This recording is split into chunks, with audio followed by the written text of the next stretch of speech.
Some of you may remember that back in late August of this year, I found a species of ant at a local garden centre. It was basically quite similar to the common garden black ant, or Lassius niger as it's known, but this was definitely different, and something struck me as being decidedly different. These ants didn't behave like Lassius niger, and on closer inspection their shape and general characteristics didn't lead me to think that these were indeed Lassius niger. I knew that there was something about them and that they were different. I took a few specimens home and got an identification as far as Tapinoma. Now, Tapinoma, in terms of Nottinghamshire, is exceptional because there are two native species of Tapinoma to the UK, and they're both found down south. What was this species doing in the Nottinghamshire Garden Centre? And more importantly, what species was it? Well, that's where this little story begins.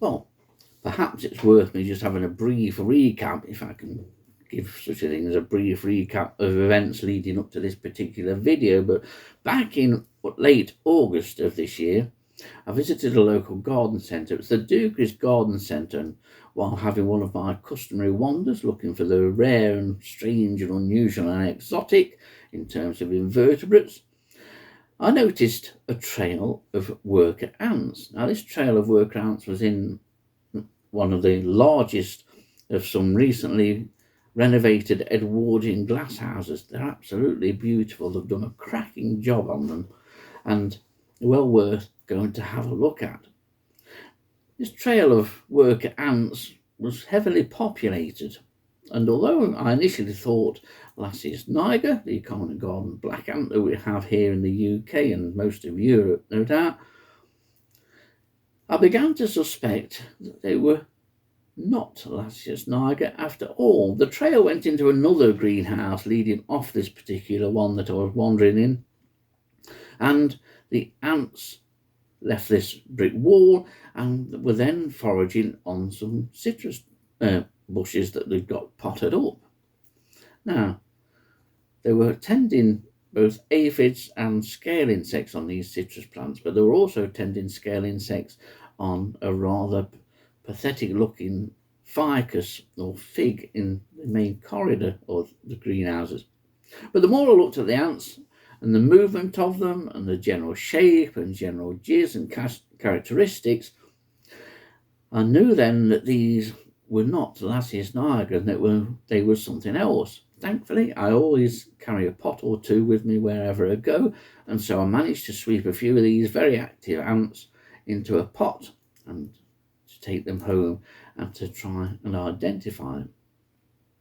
Identifying to genus proved to be actually quite easy, and I quickly determined them as being Tapinoma. But what a Tapinoma ant is doing in Nottinghamshire is anybody's business. We have two native species of Tapinoma to the UK, and they're typically found down south. There are odd other records of different Tapinoma species, two in Lancashire, I believe, and others down south. What these were, I don't know, but I soon learnt about the difficulties of identifying Tapinoma ants and soon realised that to get them to species was far beyond my capabilities. Basically, I needed some help. And help I got. I approached three people initially and asked if they would be willing to look at some specimens of the Tapinoma species that had connected from the Dukeries Garden Centre. And then, very kindly, Max Barkley from the Natural History Museum contacted me and said that he'd got some specimens that he was sending to Hong Kong to be identified. Would I like to send some of my specimens along with his? Of course I would, and I thank Max greatly, as I do everybody else that's been involved in the identifications. But Max has also been very kind in allowing some of these ants to be DNA sequenced by the Natural History Museum. That will ultimately give us a correct and final identification. Be interesting to see what that comes up as, but now I understand that DNA sequencing takes quite a while, so it may well yet be a few months before we have a definitive answer regarding the idea of this ant. So I initially sent off 3 batches of specimens to 3 experts in ants in the UK and got several identifications. I won't go into different species. They all come back as saying that they were Tapinoma, that they didn't disagree with that at all, but we have 3 possible identifications. The first expert came back saying yes, you're quite happy that they are indeed Tapinoma magnum. That's the species which I thought they were all along, but if I turn out to be right, that might have been through luck more than anything. But the second expert came back, agreed on the identification of Tapinoma, we'll call it species 1, but he had some reservations regarding the identification, so it can't be 100% on that.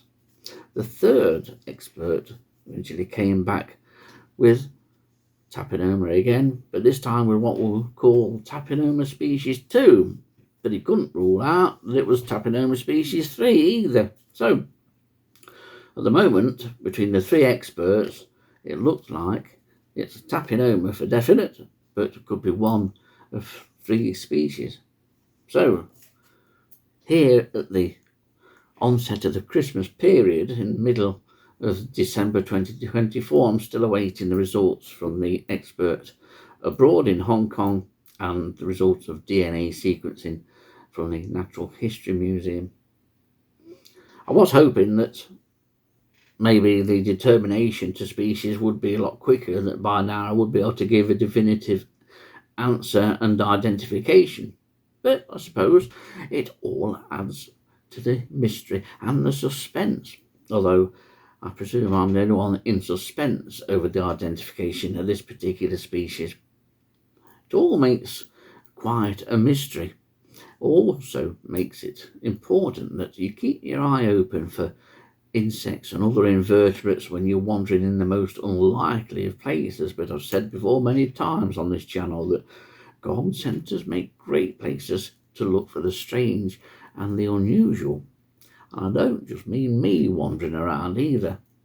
There's lots to be discovered, although they're not all welcome.